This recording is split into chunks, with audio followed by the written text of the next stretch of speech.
در پست قبلی اشاره کردم که کل سر و صورت به صورت پکیج ببینیم. حالا یکی از اون اجزایی که از این پکیج ما همیشه تو زیبایی واقعا امکان داره به خطا بیفتیم، هم مراجعه کننده هم پزشک، پلک و ابروه. بنابراین ما باید پلک ابرو رو به صورت یه پکیج دوباره در کنار هم برای کارهای جراحی زیبایی ببینیم.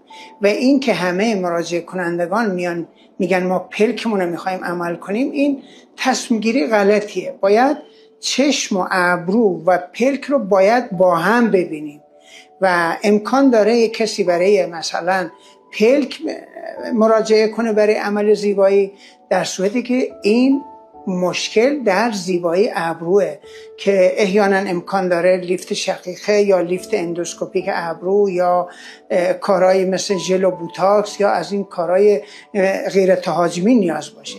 پس من به عنوان یک جراح زیبایی، یک فوق تخصص جراح پلاستیک زیبایی، باید چشم ابرو رو به عنوان یک پکیج تو صورت دوباره ببینم.